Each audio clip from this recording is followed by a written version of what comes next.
Está no ar o Lições da Bíblia, o nosso encontro semanal de estudo profundo da Palavra de Deus. E hoje vamos continuar em nossa jornada pelos temas do Evangelho de João e vamos nos encontrar com o testemunho poderoso de João Batista. É sobre isso e muito mais o Lições da Bíblia que está começando agora.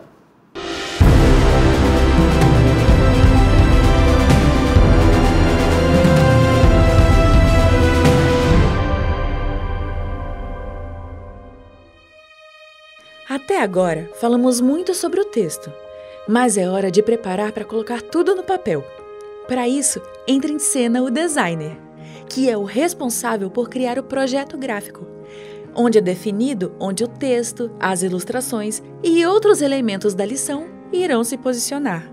Então, o que acontece? O designer ele recebe o texto, né, da mão do editor de arte e ele vai inserir esse texto em um projeto que ele já criou. Para a gente estabelecer o projeto gráfico da lição da Escola Sabatina, antes de tudo a gente buscou algumas informações, né? E a gente procura entender qual que é a necessidade de quem vai receber esse material, de quem vai ler a lição. Com essas informações, a gente vai definir o que seria o projeto gráfico, né? Ele cuida da organização, ele que vai delimitar os espaços onde vai entrar uma foto, uma ilustração.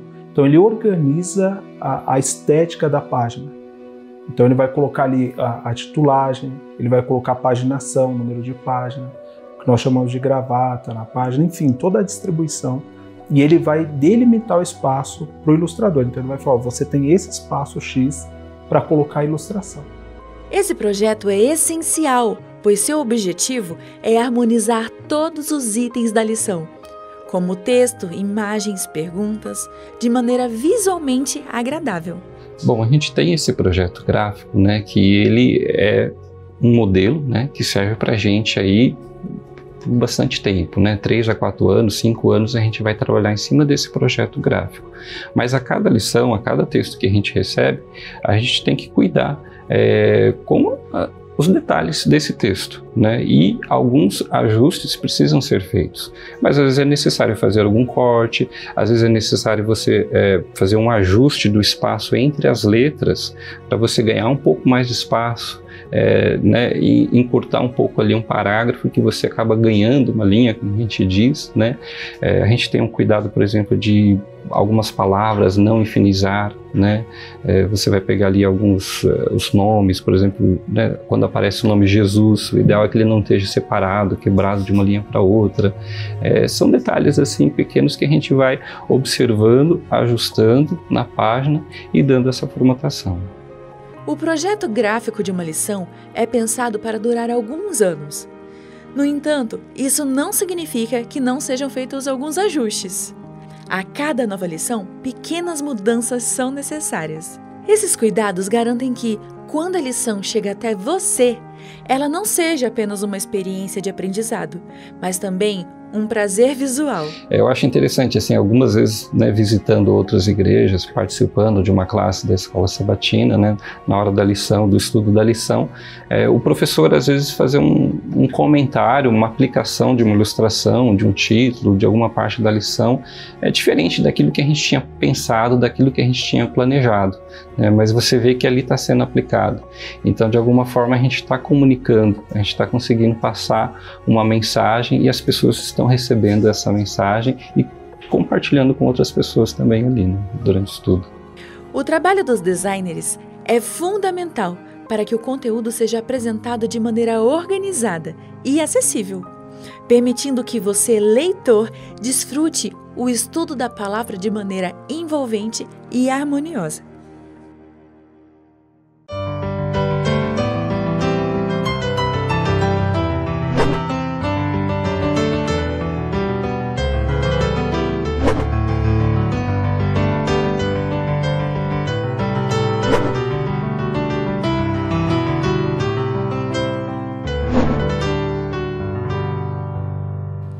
Eu já estou aqui na boa companhia dos meus amigos que se juntam a nós nesse momento especial para estudarmos juntos com você a Palavra de Deus. Muito obrigado pela sua presença, pela sua companhia, por acompanhar esse programa toda semana, por ser apaixonado pela Bíblia e permitir que ela transforme a sua vida.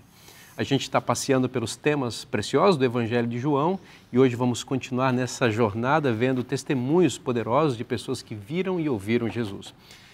Os amigos que estão conosco, você já conhece, mas apresento mais uma vez, aqui à minha direita, o amigo pastor Henrique Gonçalves. Seja bem-vindo, Henrique. Muito obrigado, pastor Vinícius. Tem sido uma alegria cada semana podermos juntos estudarmos a lição e a Bíblia nesse ambiente tão especial, com pessoas tão importantes para mim. É uma alegria estar aqui, amigo. Alegria nossa. Aqui à minha esquerda, meu querido amigo também, pastor Elias Brenha. Que bom receber você mais uma vez, meu irmão. Vinícius, a alegria é minha. Obrigado por nos trazer aqui a esse lugar tão especial, né? E hoje, mais uma vez, começando um estudo extraordinário, lição 6, Testemunhos de Jesus. É verdade. Vai ser bênção. Que bom receber também o amigo, pastor Wilson Paroski, mais uma vez. Seja bem-vindo, pastor Paroski. Obrigado. É sempre bom estar aqui e continuarmos esta série de estudos, de diálogos em que aprendemos juntos um pouco mais sobre o Evangelho de João. É verdade. Pastor Paroski, ora para nós, por favor. Nosso Deus, nosso Pai, mais uma vez nós nos achegamos a Ti em oração, pedindo a Tua bênção ao prosseguirmos com este estudo. Que Tu possas falar por nosso intermédio e permitindo com que aquilo que nós falarmos aqui represente a Tua vontade, os Teus ensinamentos, por meio da Tua palavra, para aqueles que nos assistem. Amém. Em nome de Jesus, amém. Amém. Um hino que eu gostava muito na minha infância, que compunha o hinário adventista, tinha uma frase inicial que é: eu quiser andar com Cristo, né? Para ver Jesus, acompanhar esse ministério. E muitas vezes eu me deparei, pastor Brenha, cantando esse hino e pensando, imaginando como teria sido estar com Jesus. Eu digo isso porque a lição, o título dela é Mais Testemunhos sobre Jesus, ou seja, mais pessoas que se depararam com essa grandiosidade da revelação de Deus, que é o seu Filho, né, encarnado, Jesus Cristo, né? Uma dessas pessoas, naturalmente, que chama a atenção em todos os evangelhos é João Batista, que recebeu esta missão extraordinária, né, de ser o precursor do Filho de Deus que veio para abençoar o mundo, né? É verdade, essa lição realmente ela é bem interessante, né? Apesar de que a gente está percebendo ao longo dos estudos que temos, que ela sempre vai e volta um pouquinho e ela tem um retorno até, acredito eu, como reforço, né, de algumas coisas muito importantes a respeito de pessoas que viveram e testemunharam a respeito de Jesus. E nós temos, além de João Batista, outros, né, que dão testemunhos muito fortes relacionados a Jesus. Mas a lição dessa semana traz um foco bem importante sobre João Batista, né? E João Batista é muito rico em significado, né? E o que me chama muito a atenção nessa parte introdutória da lição é a percepção que João Batista tem a respeito da verdadeira identidade de Jesus. Eu me lembro que na lição da semana passada nós conversamos um pouquinho sobre a questão da intencionalidade de Jesus, não é? Mas agora a lição traz um foco assim muito assertivo sobre quem é Jesus, partindo não dele, mas de outras pessoas que acompanharam e estiveram ao lado dele ao longo do seu ministério. E nós vemos isso na pessoa de João Batista de maneira assim muito forte, muito impactual, a partir de alguns versos que nós lemos aqui no capítulo 3 de João. Eu quero destacar apenas dois fatos interessantes aqui. João capítulo 3, isso está a partir do verso 25 até o verso 30, né, que a lição nos traz essa questão, mas eu quero destacar aqui basicamente o verso 27 e o verso 28. E aqui, João, a gente vê os discípulos de João e um judeu ali num processo de uma contenda, né? E ele simplesmente diz que vós mesmos sois testemunhas do que vos disse. Então aqui é João dando um testemunho ocular, não é?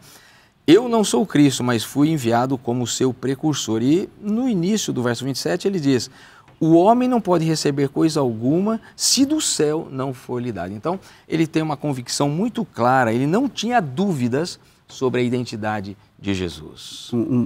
Me permita uma observação, um ponto importante a ser destacado é que não existe caminho cognitivo para a salvação. nós não somos salvos por aquilo que nós sabemos. Salvação é unicamente pela fé em Cristo Jesus. João diz no capítulo 1, versículo 33, eu não o conhecia. Porém, aquele que me enviou a batizar com água me disse, aquele sobre quem vires descer o Espírito, esse é o que batiza com o Espírito Santo. Então, essa compreensão de quem Jesus realmente é, ela só é possível pela fé e mediante uma revelação do Espírito em nosso coração. Para isso, nós temos que estar predispostos. João estava predisposto a aprender de Deus, a permitir com que Deus lhe revelasse. Não existe caminho intelectual para a salvação. É somente pela fé e mediante uma revelação, a atuação do próprio Deus no coração humano. É interessante isso, né? Porque o Espírito Santo, e João fala, né? Em algum momento aqui da lição a gente vai trabalhar esse tema, né? João falando da percepção também que ele teve, da presença do Espírito Santo sobre Jesus, né? Então, não só sobre ele, mas sobre a sua vida, que deu a ele essa percepção clara de quem era Jesus. E o que acontece, na minha humilde visão, quando nós temos essa percepção de quem é Jesus, do que ele significa, a gente enfrenta muitas coisas, né? Ou seja, a gente perde o medo, a gente vai contra, muitas vezes, até a opinião da maioria, porque a gente não está preocupado. A percepção é uma coisa muito importante, não é? E a gente vê isso em João. João não estava buscando o aplauso da multidão, João não estava buscando aprovação pública, tanto que os seus discursos, eles eram duros, né? E talvez, dos discursos que nós temos na Bíblia, profeticamente, mesmo dos profetas, talvez o discurso de João seja raça de víboras, seja discursos fortíssimos, né? E ele não estava preocupado com a questão política, com a questão social. E ele olha para Jesus e diz assim, esse é o Cordeiro de Deus. O pastor Brenha tocou num ponto que eu acho tão importante a gente explorar um pouquinho mais. João, ele não tinha dúvida da identidade de Cristo. Através da ação do Espírito, foi revelado a ele quem era Cristo, o Messias. E é importante a gente destacar que ele também, por consequência disso, ele não tinha dúvida da sua identidade. Eu posso afirmar, inclusive, que nós só conseguimos ter segurança da nossa identidade se nós conseguirmos também ter segurança da identidade de Deus conforme aquilo que foi revelado a nós seres humanos e é possível nós sabermos. Somente quando temos uma compreensão correta de Deus com base na sua revelação, conseguimos ter uma compreensão correta de nós mesmos. João Batista, ele tinha consciência de quem ele era. João Batista teve um ministério poderoso, ele tinha discípulos. Eu imagino que esses discípulos se orgulhavam de ser discípulos de João Batista. E a história nos deixa margem para isso, porque quando nós chegamos aqui no verso 25 do capítulo 3, diz assim, ora, entre os discípulos de João e um judeu, suscitou-se uma contenda com respeito à purificação.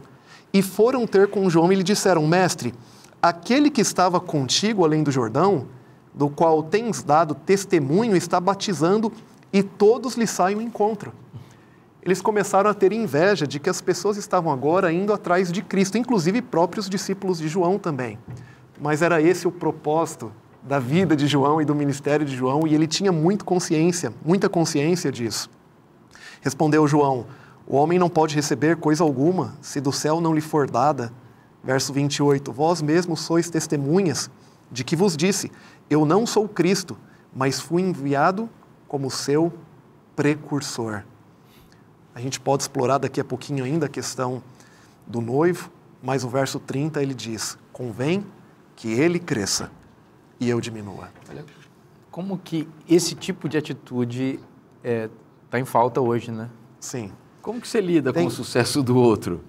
Quer dizer, é uma coisa terrível, né, para o ser humano, né? Porque ele foi ou não foi. Eu quero ler um texto que tem uma citação da irmã White quanto a esse momento, que está aqui na lição, aquela lição que tem os comentários, diz assim, Essa nobreza carrega uma lição de submissão e autossacrifício para aqueles a quem Deus colocou em posições de responsabilidade. Ensina-lhes a nunca se apropriarem de honra indevida, nem deixarem que o espírito de rivalidade envergonhe a causa de Deus. Olha que texto. Deus, ele separa homens, separa mulheres para servirem a Ele. E é bem possível que muitos desses estejam nos ouvindo nesse momento também. Quando essa pessoa serve a Deus, Deus se revela através dela. E é possível que ela seja tentada em algum momento se apropriar da glória que pertence somente a Deus para ela mesma. O texto aqui ele está mostrando um exemplo completamente contrário. João, ele se alegrou em sair de cena para que o foco estivesse completamente em Cristo Jesus. Isso é humildade. Mas a humildade não rebaixa a pessoa, ao contrário. A humildade é a verdadeira exaltação de uma pessoa. Quando a pessoa ela é humilde, ela sabe quem ela é, ela ocupa a melhor posição que ela poderia ocupar. Veja, ele está muito consciente. Veja como a humildade torna a pessoa lúcida. Sim. Ele diz, eu sou o precursor. O orgulho, que é a falta de humildade, faz com que a pessoa fique míope a respeito de si mesma. E ela tenha devaneios a respeito da sua própria personalidade e daquilo que ela pode oferecer. Veja, que esse devaneio, em termos cósmicos, se manifestou primeiramente no coração de Lúcifer. Ele disse, eu vou colocar meu trono acima do trono de Deus. Ou seja, embebido pelo orgulho original, ele imaginou que poderia ocupar a posição superior à de Cristo. E esse pecado João Batista não cometeu.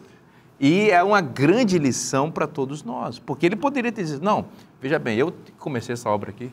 Sim. Olha como é que eu prego bem. Olha como as multidões, a Bíblia diz que as multidões afluíam de toda a região para ouvi-lo pregar no deserto. Não tinha ar-condicionado, não tinha conforto para sentar em banco, mas ia multidões ouvi-lo pregar. Ele poderia imaginar, eu sou o cara. Ele disse, não, minha função é outra. Pastor Paroski, ele vai falar aí, usar uma metáfora interessante para refletir essa condição dele em relação a Cristo. Versículo 29, ele diz, né, no 28 ele fala, eu não sou o Cristo, eu fui enviado como seu precursor. E aí no 29 ele cria ele cita, né, uma metáfora.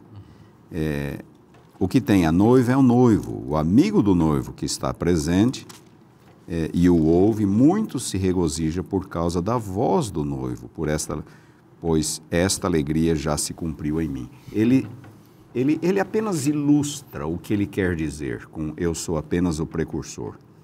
E ele usa uma figura muito conhecida da época, que era exatamente a figura do amigo do noivo. Talvez o melhor paralelo que nós temos para a nossa realidade hoje seja a do padrinho do noivo. Nos dias de Jesus, o amigo do noivo era uma espécie de padrinho número 1 do noivo. Era ele que organizava a logística do casamento, da festa e tal. Mas quando o noivo chegasse, aí o amigo do noivo, o padrinho do noivo, se afastava, porque daí a festa tinha que ver com o noivo e a noiva, não mais com o padrinho do noivo. E João se coloca nesse lugar. Ele fala, eu não sou o noivo. Ele apenas usa uma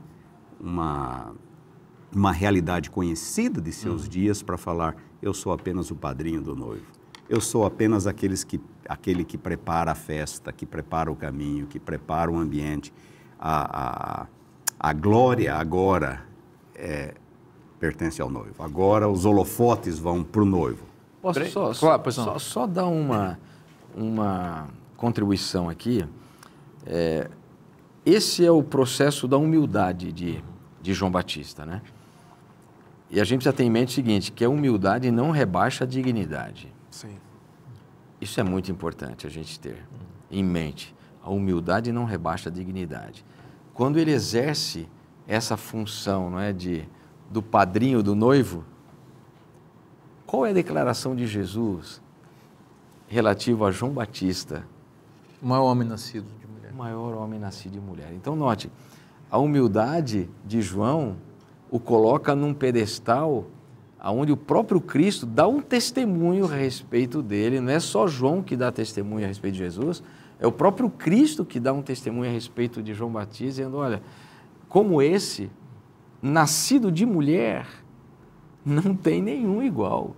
Impressionante isso. Pastor Bren, é tão interessante isso que você está mencionando, porque a humildade não é pensar menos de si mesmo. João, ele sabia quem ele era e o seu ministério. A humildade não significava ele pensar que ele era menos do que aquilo que ele foi chamado para ser. Humildade não é isso. Humildade não é pensar menos de si, mas é pensar menos em si mesmo. Ele pensou menos em si para evidenciar Cristo. Ele venceu o orgulho, que, como você mencionou, ele tem parte no pecado original. Eu fico pensando, se o orgulho conseguiu transformar o anjo mais lindo do céu em Satanás, o que o orgulho não pode fazer conosco? Repete isso que você falou. Que já somos pecadores. Muito interessante. A definição de humildade aí. Humildade, eu mencionei que não é pensar menos de si mesmo, mas é pensar menos em si mesmo. Muito bom isso. Só um detalhe interessante, não é? Dos versículos 31 a 36, não é mais João Batista quem fala. É João, o escritor do Evangelho, João, o evangelista. E aí ele explica, então, ele aplica aquilo que João acabara de dizer, e ele tira uma lição espiritual. Então ele fala, quem vem das alturas certamente está acima de todos. É Jesus que vem de lá, ele está acima de todos. Agora é o sermão de João aqui. Agora é o sermão de João. Quem vem da terra é terreno, fala da terra. Quem veio do céu está acima de todos. Aqui ele aproveita o discurso de João e agora ele prega o seu sermonete enfatizando Jesus. E é por isso que culmina no versículo 36 dizendo, por isso quem crê no Filho tem a vida. Não é quem crê em João. Você crê em João para ser conduzido a Cristo. Você crê no precursor para você ser conduzido àquele que deve ser o real objeto da fé, que é Cristo. Então, quem crê no Filho tem a vida eterna, o que todavia se mantém rebelde contra o Filho não verá a vida. Eu acho que a última frase de João Batista, aqui no capítulo 3, verso 30, ela é lapidar, né? Convém que ele cresça e eu diminua. Eu repito, para a gente encerrar esse bloco, isso está em falta no mercado hoje. As pessoas estão simplesmente obcecadas por si mesmas. Nós vivemos numa cultura egolátrica, eu vou explicar. É idolatria do próprio ego. E há uma tendência em só crescer isso. E isso vai para todos os ramos da sociedade. Nós cristãos não podemos seguir essa tendência. Nós precisamos entender que o centro da vida é Cristo e nós vivemos para exaltá-lo. Nós vamos fazer um intervalo bem rapidinho agora, não sai daí, o programa volta já já.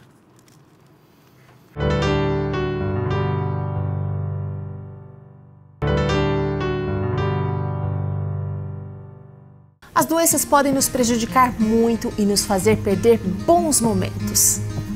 Mas você sabia que existem alimentos e combinações interessantes que podem melhorar muito a nossa saúde?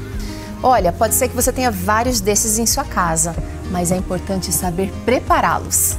Peça sua revista Máquina Humana pelo site novotempo.com/escola bíblica e descubra como cuidar da sua saúde através de uma alimentação consciente e equilibrada.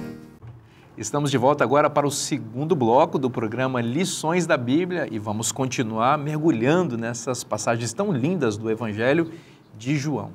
Antes, porém, preste atenção no recadinho do coração para você. Você já parou para pensar que mesmo com o avanço da ciência e da medicina, ainda existem doenças tão terríveis que prejudicam tantas as pessoas?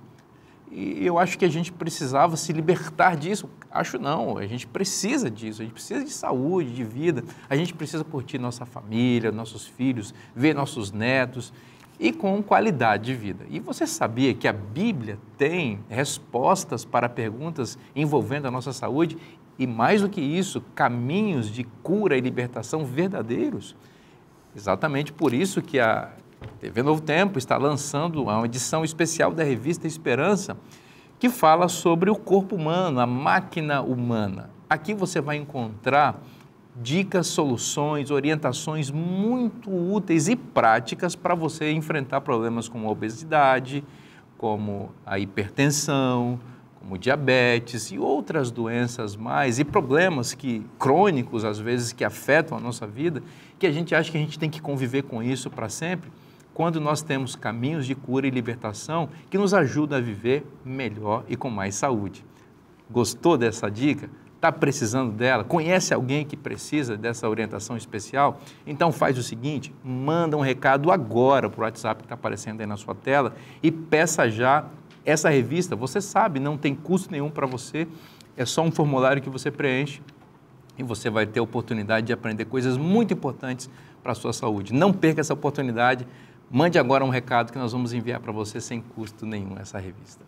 Vamos continuar conversando sobre esse tema tão importante que é o Evangelho de João. Falamos no bloco anterior sobre a humildade de João Batista, como ele entendia claramente quem era, porque entendia claramente quem é Jesus. Muito bem, meu amigo Brenha, mais pessoas estão tendo compreensões a respeito de Cristo aqui no Evangelho de João, e aqui ainda falamos sobre João Batista, né? Ele, nessa passagem que vamos estudar agora, que está em João capítulo 1, dos versos 32 a 36, aparece aquela frase belíssima dele em que ele diz que Jesus é o Cordeiro de Deus que tira o pecado do mundo. Eu acho que a gente pode aprofundar um pouquinho, mesmo que a gente repita alguma coisa da qual em algum momento da lição ela já apareceu, mas é importante. Eu me permito aqui ler os versos, porque eu acho que tem detalhes aqui muito interessantes. A partir do verso 32 de João 1, nós lemos assim: E João testemunhou dizendo, viu o Espírito descer do céu como pomba e pousar sobre ele. Eu não o conhecia. Aquele, porém, que me enviou a batizar com água, me disse, aquele sobre quem vires descer e pousar o Espírito, esse é o que batiza com o Espírito Santo. Pois eu, de fato, vi e tenho testificado que ele é o Filho de Deus. E o verso 35 e 36, no dia seguinte estava João outra vez na companhia de dois dos seus discípulos e vendo Jesus passar disse, eis o Cordeiro de Deus.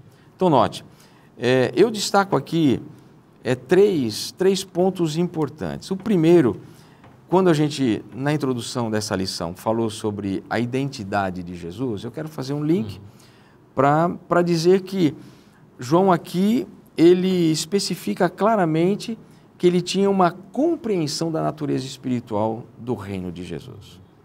Então, note, não era uma compreensão terrestre, e a gente vai falar um pouquinho sobre isso aqui logo mais. Não era uma compreensão de natureza humana e terrestre. Ele diz, olha, o reino dele é espiritual. Segundo ponto, ele começa a destacar, eu acho que é a primeira vez que João toca nesse ponto, a manifestação do Espírito Santo. Porque a gente só tem a manifestação disso no batismo de Jesus e parece que o Espírito Santo desaparece de cena. Mas nesse ponto o Espírito Santo começa a ser manifesto através do testemunho de João. E ele diz, eu vi o Espírito Santo, o Espírito do céu, pousar como uma pomba sobre ele.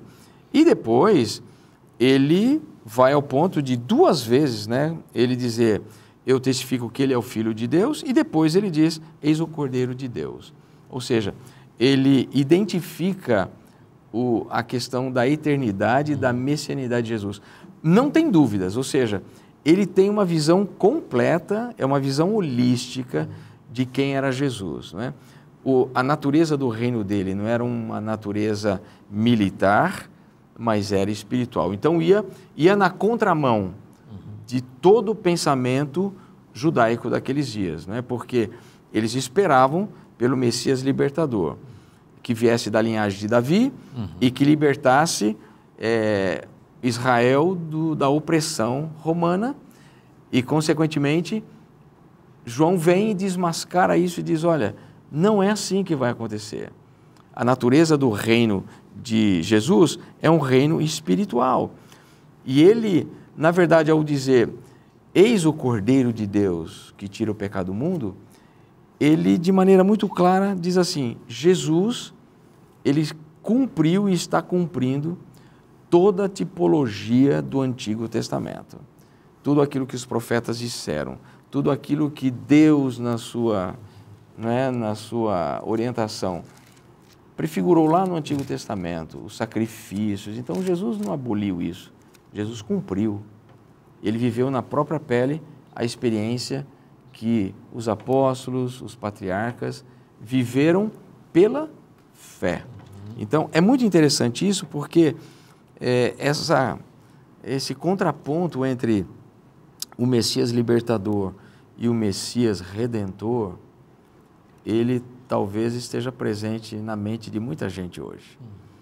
Porque muitos esperam um Messias, um Deus, unicamente que liberte ele, não do pecado, mas liberte ele das desgraças. Então, é o que a gente conhece hoje numa teologia barata, né? Ou seja, você me dá, eu creio, né? Você me concede, eu aceito. Quando, na verdade, a natureza do reino de Deus não é isso. É o Cordeiro de Deus que tira o pecado do mundo, que resgata a humanidade do pecado e que tira as pessoas da sua concepção pecaminosa. É verdade que os impérios, especialmente os impérios bíblicos ali, que oprimiram o povo de Israel, são agentes do dragão para ferir a igreja de Deus.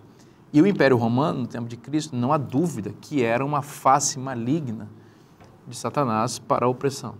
Então, é até um pouco natural que os hebreus, os judeus, esperassem que o Messias viesse para enfrentar aquela entidade política que representava uma entidade maligna.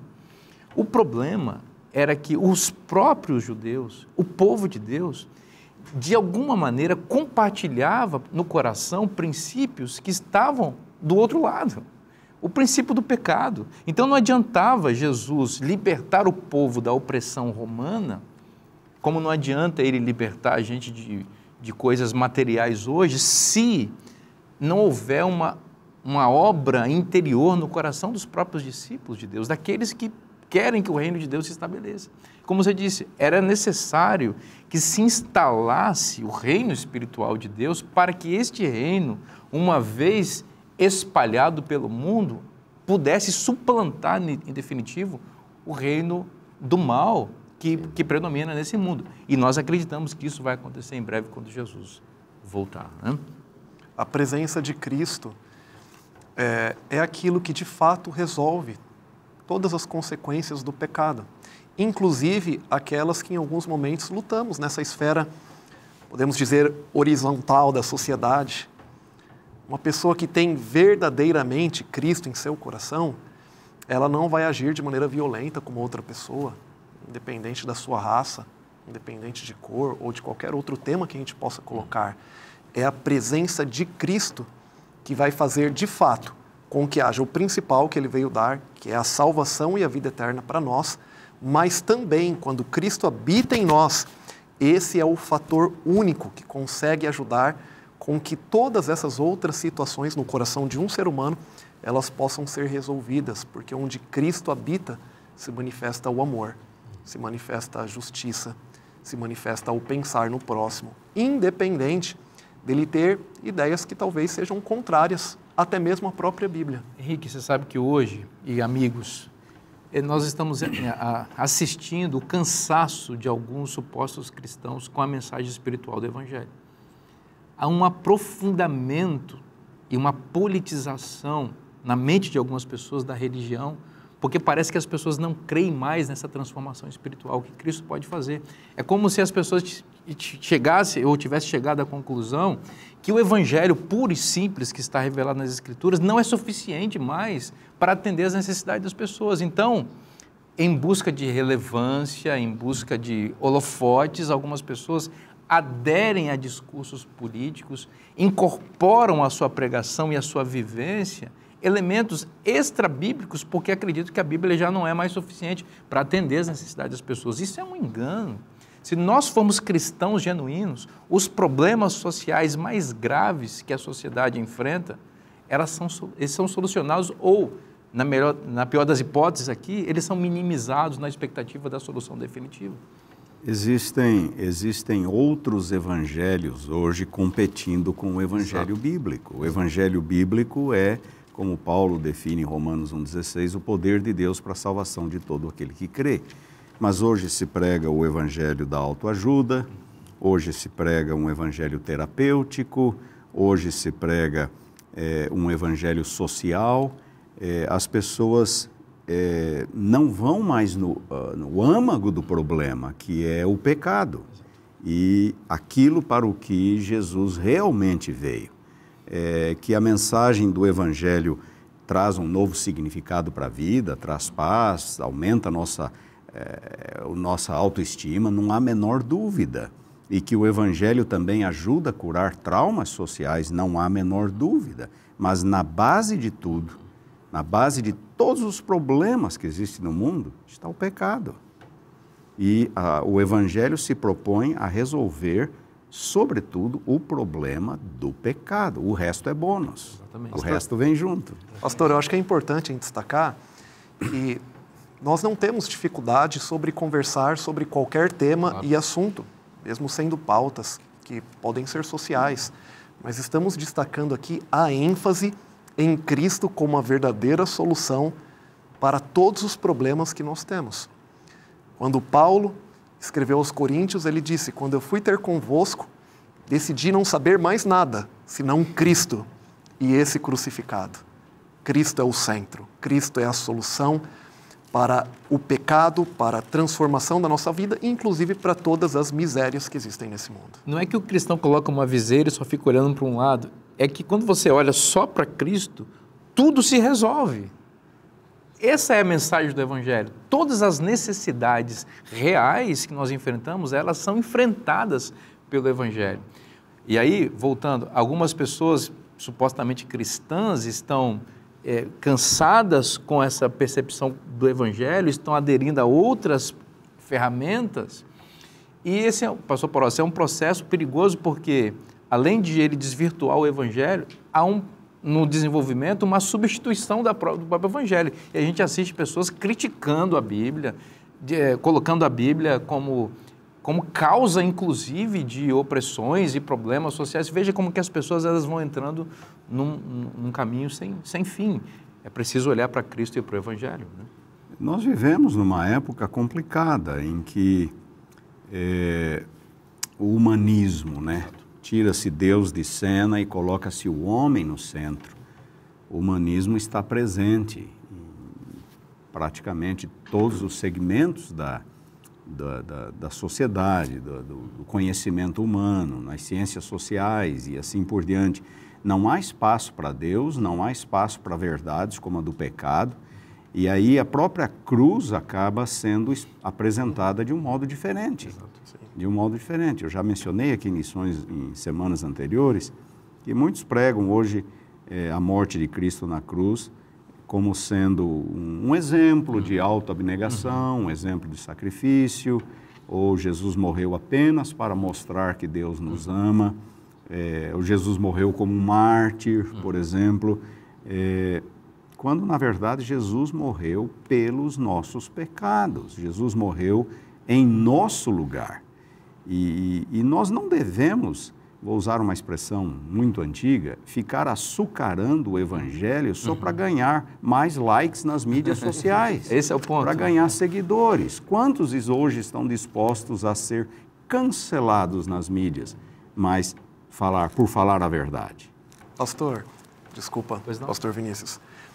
E essa mudança de pensamento tem mudado o comportamento do ser humano diante da palavra, que nós já vimos desde o começo que tem poder. Um movimento correto, o ser humano se aproxima da palavra, vê aquilo que está errado na sua vida e muda. Mas hoje, o ser humano, ele vem diante da palavra com os seus erros e os seus problemas e quer mudar a palavra. Isso aí. A palavra não muda. Exatamente. A palavra de Deus é verdade, ela é eterna e ela é que nos muda. Essa é a grande mensagem. Nós vamos fazer um intervalo bem rapidinho agora, para a gente curtir o show do intervalo da Novo Tempo. Tem mensagens lindas aparecendo aí para você apreciar, para você ser abençoado. E se prepare, porque o terceiro bloco volta aí com coisas ainda mais fortes da Palavra de Deus para você. Até já.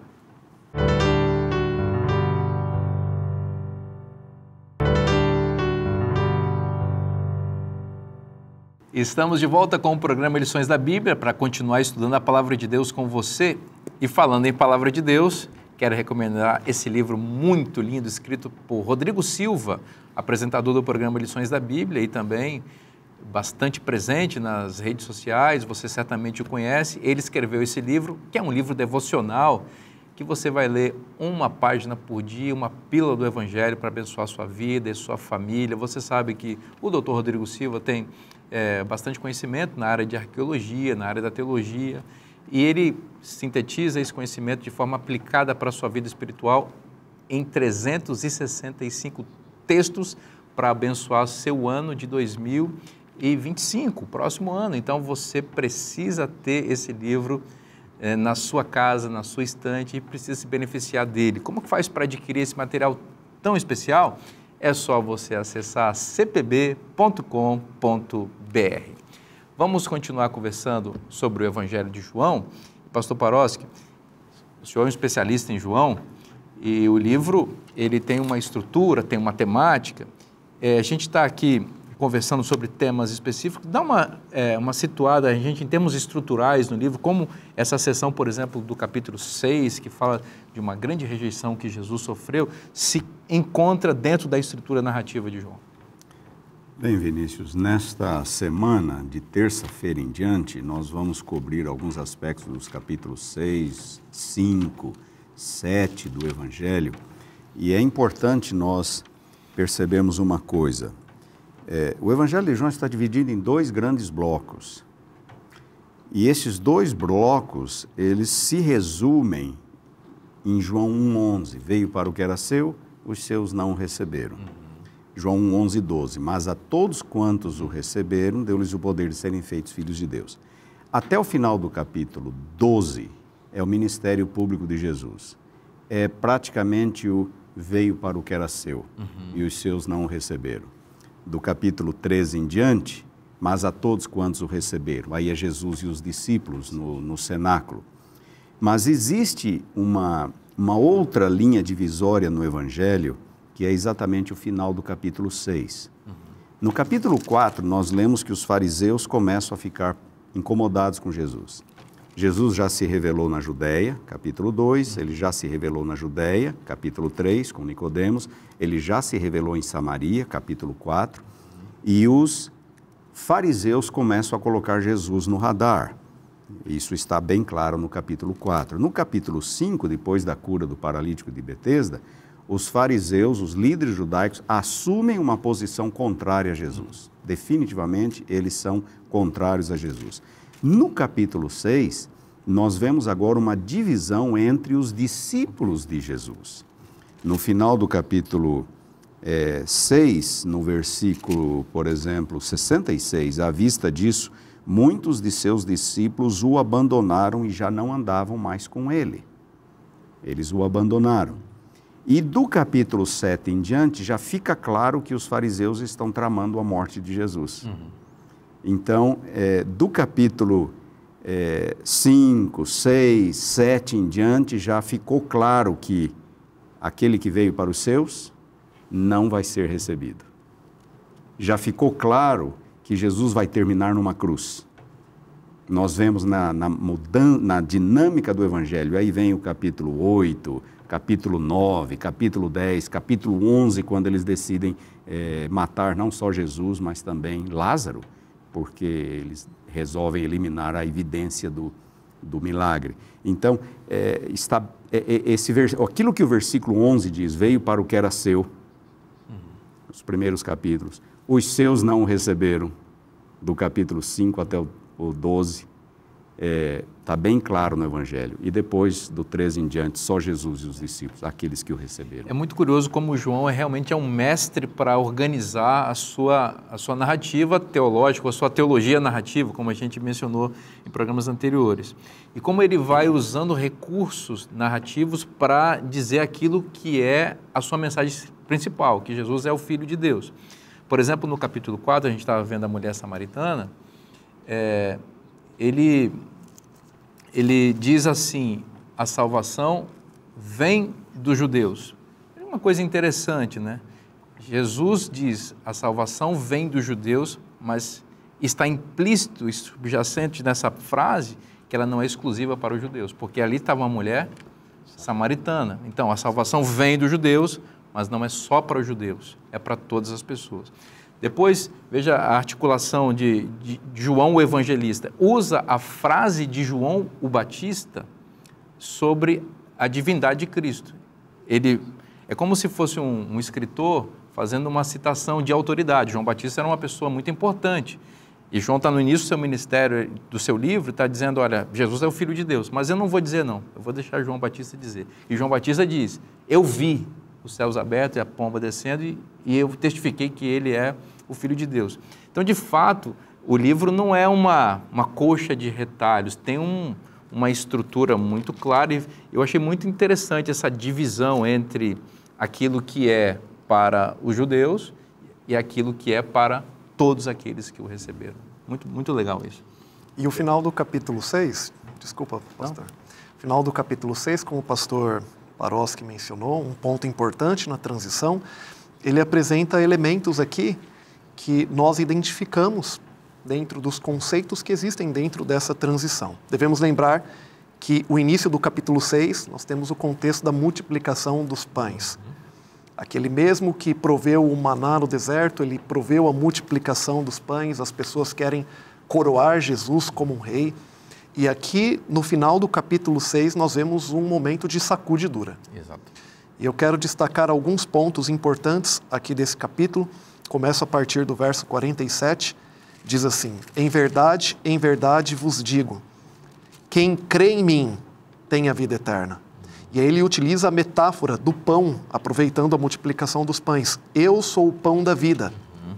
Vossos pais comeram o maná no deserto e morreram. Este é o pão que desce do céu, para que todo que dele comer não pereça. Ou seja, não era somente para os judeus, como você mencionou na história da mulher samaritana. É para todos. Eu sou o pão vivo, verso 51, que desceu do céu. Se alguém dele comer, viverá eternamente.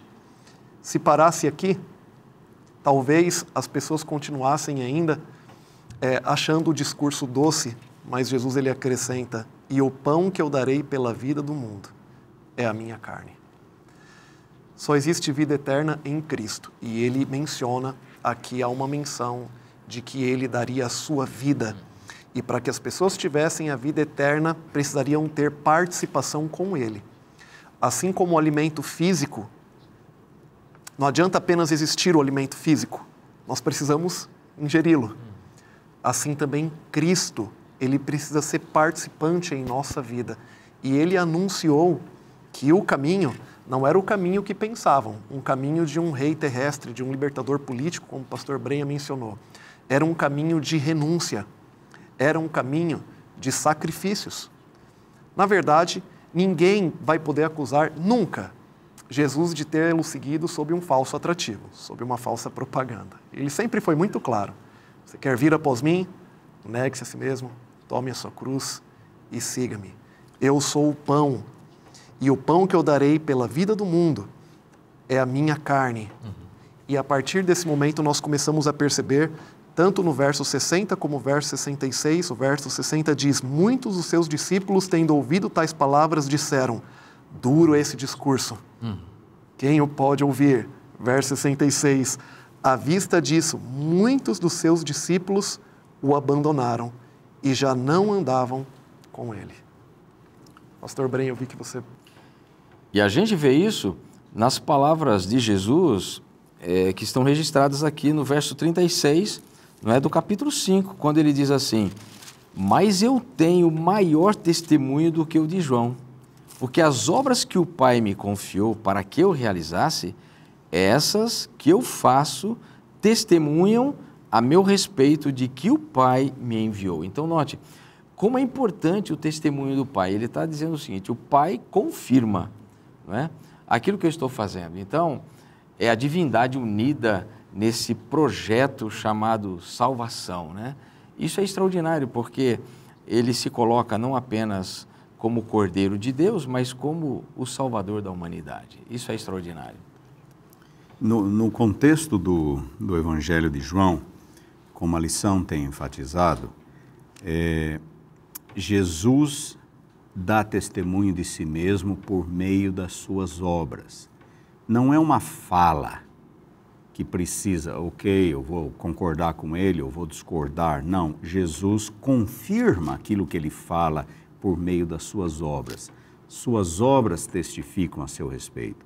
E no contexto do Evangelho de João, João Batista testifica a respeito de Cristo, o Pai testifica a respeito de Cristo, os discípulos acabam testificando e vários outros personagens, eles vão se juntar e dar testemunho acerca de Jesus.